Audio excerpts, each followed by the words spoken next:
In today's video, I'm going to teach you how to create a seamless video loop by duplicating a clip. A seamless loop is perfect for backgrounds, social posts, or holding screens, and you can build one quickly with just a single clip. Start by importing your video and dragging it directly onto the timeline so it becomes the foundation of your sequence. Give it a quick play to confirm it looks the way you expect. If your editor has snapping, keep it on so clips lock together cleanly as you work. That makes everything easier in the next steps. Now duplicate the clip, click to select it on the timeline.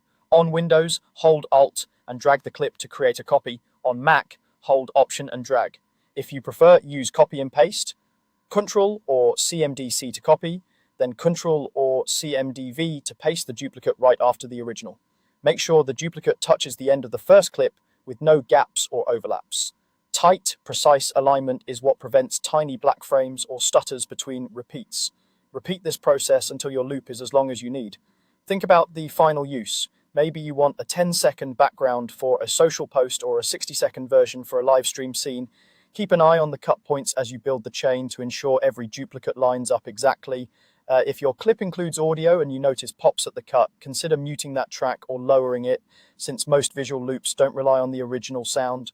As you stack more copies, zoom in on the timeline occasionally to double-check there are no micro gaps. If you want to keep things tidy, you can nest the sequence. Select all the duplicated clips, right-click, and choose Nest. This wraps them into a single container that behaves like one continuous shot. Nesting is optional, but it's great for organization and makes it easier to move, trim, or apply color and effects to the entire loop at once without knocking any edits out of place. When you're happy with the result, it's time to export. Choose settings based on where your loop will live. For most social platforms or web use, H.264 is a solid, efficient choice that keeps file sizes small and compatibility high. If you need maximum quality for archival or professional delivery, pick a higher quality option like ProRes.